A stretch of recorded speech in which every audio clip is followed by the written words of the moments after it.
اور اگر ہم ان پر یہ فرض کر دیتے کہ اپنی جانوں کو قتل کر ڈالو یا اپنے گھروں سے نکل جاؤ تو اسے ان میں سے بہت ہی کم لوگ بجا لاتے، اور اگر یہ وہی کریں جس کی انہیں نصیحت کی جاتی ہے تو یقیناً یہی ان کے لیے بہتر اور بہت زیادہ مضبوطی والا ہو، اور تب تو انہیں ہم اپنے پاس سے بڑا ثواب دیں اور یقیناً انہیں راہ راست دکھا دیں۔ اور جو بھی اللہ تعالیٰ کی اور رسول صلی اللہ علیہ وسلم کی فرما برداری کرے وہ ان لوگوں کے ساتھ ہوگا جن پر اللہ تعالیٰ نے انعام کیا ہے، جیسے نبی اور صدیق اور شہید اور نیک لوگ، یہ بہترین رفیق ہیں۔ یہ فضل اللہ تعالیٰ کی طرف سے ہے اور کافی ہے، اللہ تعالیٰ جاننے والا۔ اے مسلمانوں، اپنے بچاؤ کا سامان لے لو، پھر گروہ گروہ بن کر کوچ کرو یا سب کے سب اکٹھے ہو کر نکل کھڑے ہو، اور یقیناً تم میں بعض وہ بھی ہیں جو پس و پیش کرتے ہیں۔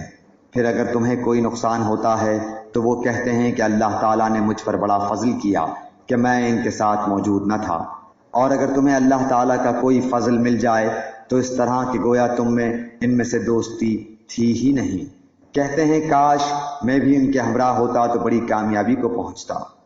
بس جو لوگ دنیا کی زندگی کو آخرت کے بدلے بیچ چکے ہیں انہیں اللہ تعالیٰ کی راہ میں جہاد کرنا چاہیے، اور جو شخص اللہ تعالیٰ کی راہ میں جہاد کرتے ہوئے شہادت پالے یا غالب آ جائے یقیناً ہم اسے بہت بڑا ثواب عنایت فرمائیں گے۔ بھلا کیا وجہ ہے کہ تم اللہ کی راہ میں اور ان ناتواں مردوں، عورتوں اور ننھے ننھے بچوں کے چھٹکارے کے لیے جہاد نہ کرو، جو یوں دعائیں مانگ رہے ہیں کہ اے ہمارے پروردگار ان ظالموں کی بستی سے ہمیں نجات دے اور ہمارے لیے خود اپنے پاس سے حمایتی مقرر کر دے اور ہمارے لیے خاص اپنے پاس سے مددگار بنا۔ جو لوگ ایمان لائے ہیں وہ تو اللہ تعالیٰ کی راہ میں جہاد کرتے ہیں، اور جن لوگوں نے کفر کیا ہے وہ اللہ تعالیٰ کے سوا اوروں کی راہ میں لڑتے ہیں۔ بس تم شیطان کے دوستوں سے جنگ کرو، یقین مانو کہ شیطانی حیلہ بالکل بودا اور سخت کمزور ہے۔ کیا تم نے انہیں نہیں دیکھا جنہیں حکم کیا گیا تھا کہ اپنے ہاتھوں کو روکے رکھو اور نمازیں پڑھتے رہو اور زکوٰۃ ادا کرتے رہو؟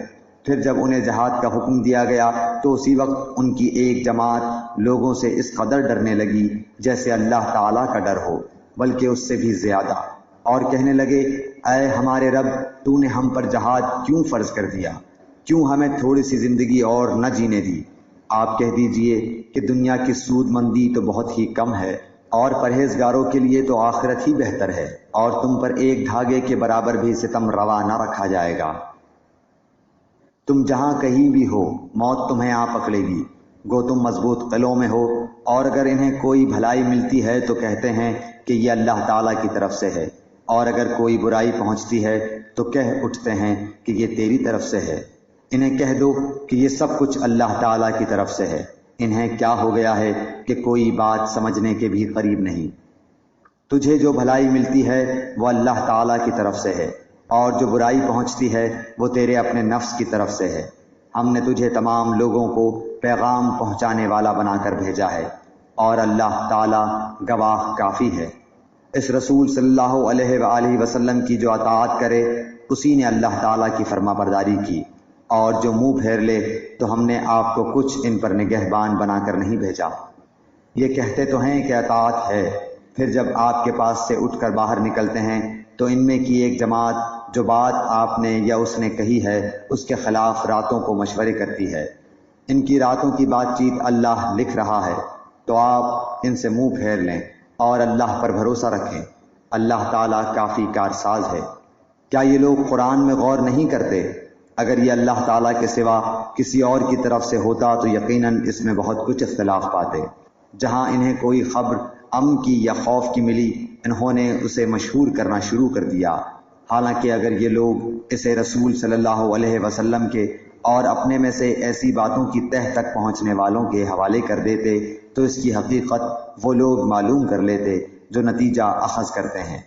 اور اگر اللہ تعالیٰ کا فضل اور اس کی رحمت تم پر نہ ہوتی تو معدود چند کے علاوہ تم سب شیطان کے پیروکار بن جاتے۔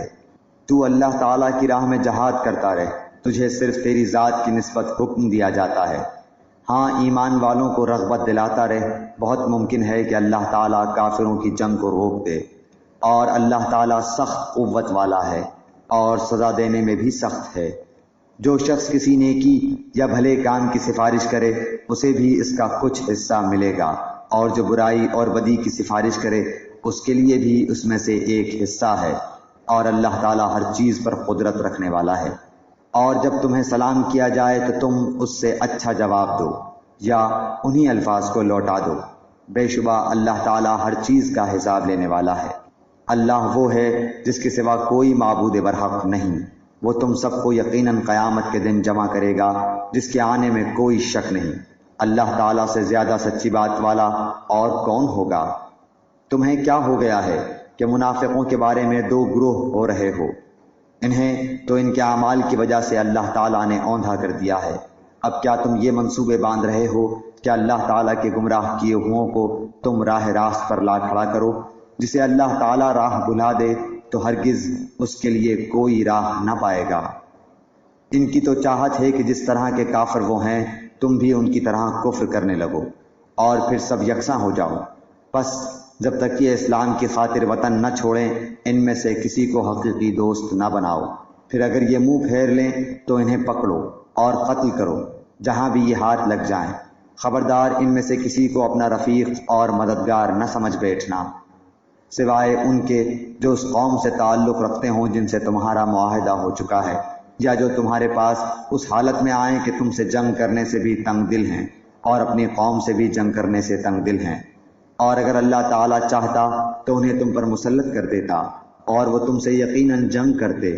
بس اگر یہ لوگ تم سے کنارہ کشی اختیار کر لیں اور تم سے لڑائی نہ کریں اور تمہاری جانب صلح کا پیغام ڈالیں تو اللہ تعالیٰ نے تمہارے لیے ان پر کوئی راہ لڑائی کی نہیں کی۔ تم کچھ اور لوگوں کو ایسا بھی پاؤ گے جن کی بظاہر چاہت ہے کہ تم سے بھی امن میں رہیں اور اپنی قوم سے بھی امن میں رہیں، لیکن جب کبھی فتنہ انگیزی کی طرف لوٹائے جاتے ہیں تو اوندھے منہ اس میں ڈال دیے جاتے ہیں۔ پس اگر یہ لوگ تم سے کنارہ کشی نہ کریں اور تم سے صلح کا سلسلہ جنبانی نہ کریں اور اپنے ہاتھ نہ روک لیں تو انہیں پکڑو اور مار ڈالو جہاں کہیں بھی پالو۔ یہی وہ ہیں جن پر ہم نے تمہیں ظاہر حجت عنایت فرمائی ہے۔ کسی مومن کو دوسرے مومن کا قتل کر دینا زیبا نہیں، مگر غلطی سے ہو جائے تو اور بات ہے۔ جو شخص کسی مسلمان کو بلا قصد مار ڈالے اس پر ایک مسلمان غلام کی گردن آزاد کرنا اور مقتول کے عزیزوں کو خون بہا پہنچانا ہے۔ ہاں یہ اور بات ہے کہ وہ لوگ بطور صدقہ معاف کر دیں۔ اور اگر مقتول تمہاری دشمن قوم کا ہو اور ہو وہ مسلمان تو صرف ایک مومن غلام کی گردن آزاد کرنی لازمی ہے۔ اور اگر مقتول اس قوم سے ہو کہ تم میں سے اور ان میں عہد و پیمان ہے تو خون بہا لازم ہے جو اس کے کنبے والوں کو پہنچایا جائے، اور ایک مسلمان غلام کا آزاد کرنا بھی ضروری ہے۔